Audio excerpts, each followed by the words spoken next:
Our final group of the Shadowlands Season 3 MDI has just been finalized, and the clear standout run from the weekend was an extremely innovative Theater of Pain route from one of our qualifiers for the Global Finals, Sloth. It's pretty rare for a dungeon to be innovated this late into the expansion, so let's take a look at some of the finer points of this dungeon and break down why their run from this past weekend was so impressive. Team composition doesn't throw any major surprises. Even with the nerfs, Blood DK remains an extremely competitive tank choice, and is crucial for its control undead ability later on in the dungeon. The main flex DPS for this dungeon is that Windwalker monk pick.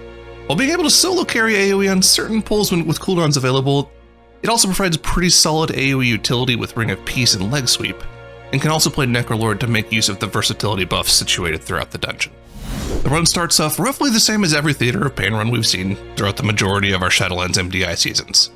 Take the 4 trash mobs at the start of the dungeon, pull them with the boss, AoE him down. The triple AoE comp they're running makes pretty short work of the trash, and they're able to move on towards the lower half of the dungeon pretty quickly. Once the boss is dealt with, the similarity to previous seasons ends, and the innovation begins. Sloth heads towards the Koltharok wing and starts off this run by instantly committing invisibility potions as well as camouflage from the hunter to skip past this shackled soul golem. This is going to be important later. After dealing with the first Portal Guardian as well as the double mage platform, they set up for their first major pull of the dungeon. Every single trash mob on this second Portal Guardians platform combined. Frost Trap and Paralyze as well as Shackle Undead are used to set up the pull, and once everything is interrupted in to lock them out from casting, the AoE CC begins. Summon Infernal is used first to start off the CC chain, quickly followed by a Shadow Fury from the same Warlock, into a Blasphemy stun from the Warlock's 4 set, and then finally a Leg Sweep comes out from that Monk just to finish off the CC chain. It's important to note that they do have the AoE group available if they need another stop after the fact. Because they're running that triple AoE blaster comp, they're able to deal with this trash pack quickly enough to where they can save that for later on in the dungeon. After dealing with his massive pull, Sloth heads to the Soulforged Bone Reavers platform. Nothing too crazy takes place here, but notably they opt to go for the Woe Cipher. The invisibility effect gained from this allows them to completely skip the platform of 3 mobs directly afterwards and go straight to Koltharok. While dealing with Koltharok, Sloth aids their trash count by pulling those previously skipped shackled souls onto the boss, several at a time. While dangerous, if pulled off correctly as we see done by Sloth here, this consolidates what should be several pulls into one long pull, aiding their single target boss damage by allowing the Warlock and Hunter to generate a little bit of extra focus damage. More importantly, however, amidst these shackled souls is a set of relics. Sloth uses these relics to obtain yet another Woe Drifter buff right near the end of the boss, allowing them to very quickly move to and through the Gorechop wing. Now already in the underground portion of the Gorechop wing, Sloth sets up for their next insane pull. The setup starts with a Shackle Undead on a Sludge Spewer, as well as a Control Undead from their Death Knight tank on one of the Putrid Butchers.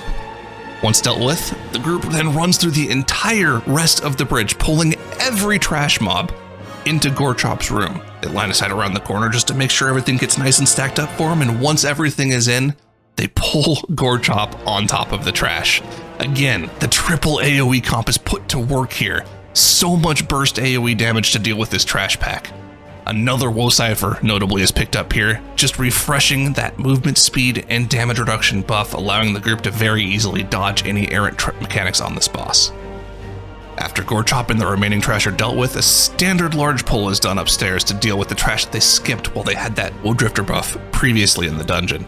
The notable thing here is not necessarily the execution of the trash pack, we've seen plenty of teams do this pull in previous MDIs, but rather that they once again obtain another Woe Drifter buff, which allows them to set up the last and craziest pull of the dungeon. With this speed buff, the team makes their way towards the Zav wing, skipping the first 2 mini-bosses, but pulling literally every other enemy in this section of the dungeon up towards the boss platform. While running, Malik Control Undeads the Ancient Captain, removing his AoE damage reduction aura from the pull, and waits to pull the 3rd mini-boss, Wreck the Hardened, up the stairs along with the rest of the trash. While waiting for the trash to make their way up the stairs, the DPS players on Sloth all focus down an Relic extremely early on in the pull, spawning a Decryptor for the massive AoE pull. Once everything is stacked up, Zav is pulled in and the AoE blitz once again begins. In the space of 20 seconds, all of the trash is dead, and the only thing alive when players are chosen to go down for a duel is Wreck the Hardened himself, sub 20% HP, easily finished off by that Warlock player who stayed upstairs. After the duel is complete, they are in combat with the final trash mob in the dungeon, that mini-boss downstairs, which eventually will snap up towards the players and allow them to finish off their trash count for this dungeon. At this point, all Sloth have to do is finish off Zev, finish off a nice quick and clean Mordrether to cap off what I think is a perfect Theater of Pain run. Thanks for watching this video.